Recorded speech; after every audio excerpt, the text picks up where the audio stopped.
So how do you handle capital gains when you're dealing with a seller on a terms deal? Hey guys, it's Prefontaine with Smart Real Estate Coach. Welcome to another Q&A Thursday. I've actually got a question that was emailed in. I answered it, but I want to read it to you guys because I think it's a very appropriate question. There's a couple different ways to go with it, even though we're not accountants and you never should give accounting advice. Okay, I want to be clear on that. The question came in, I'm going to read it exactly. I did a slide broadcast to the Furbo list. That's for rent by owners, and the slide broadcast is a way that we teach to literally touch hundreds, if not thousands of people and only deal with the ones that are calling back that are high quality. Okay, so side note, as you go through our program, if you choose to do that. He said a higher proportion of them talk about capital gains though, and I want to know how to more intelligently talk about their options on that. I know we've discussed it before, maybe a written script page or an FAQ or maybe on your Q&A channel. Okay, here's a couple things guys in no particular order. First of all, not to be too redundant, but do not give accounting advice. I'm just going to give you some thoughts and then I'm going to tell you that you should direct them back to their accountant.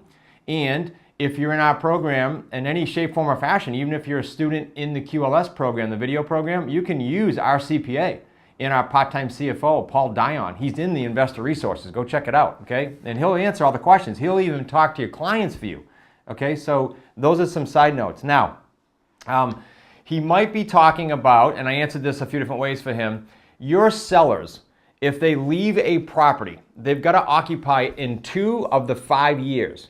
And usually that means they've occupied it, then they left, and now they have 3 years left. They've got to sell it within that 36 months or they're going to get whacked on capital gains. Okay, so you've got to morally and ethically know that because most of them, quite frankly, don't. Now this guy happens to be getting some questions. That means he's got some intelligent sellers. Most of your sellers aren't going to catch this.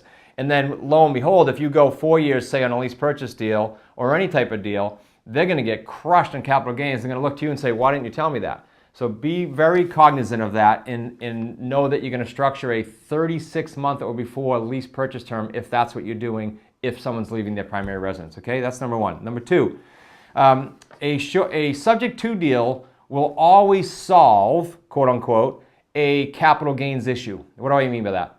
Someone calls you, they've been out of their house now for 3 years, so they've only lived in it, they've done the 2 out of 5, they're just about to hit the 3-year point, they're in a panic, they didn't sell it conventionally. You could buy the home subject to, the deed transferring is in essence stopping that clock. Okay, and again, you can get more detail with your accountant, but that's what it's doing. You can buy the home subject to and solve their problem. That could be a big savings for them in taxes.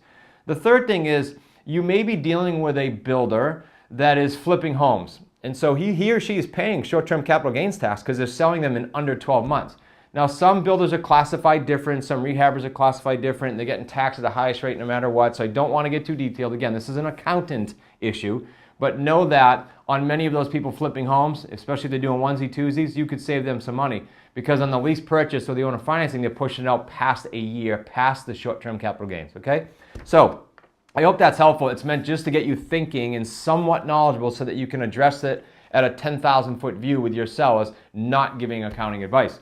So appreciate you tuning in to the Q&A Thursday. Please do this. If you have questions on this video or any questions at all in this business or anything in real estate, I'll be very broad with that, so you should be able to think of something. Go ahead and post it below.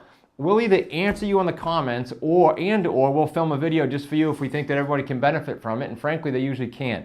So appreciate you doing that. Go ahead and like it, share it as well, and I know other people want to get their hands on this valuable information. If you have not subscribed yet on the YouTube channel, make sure you're doing that so you get these every week, as well as the Deal Structure Sunday and the Motivational Mondays. Make it a great week.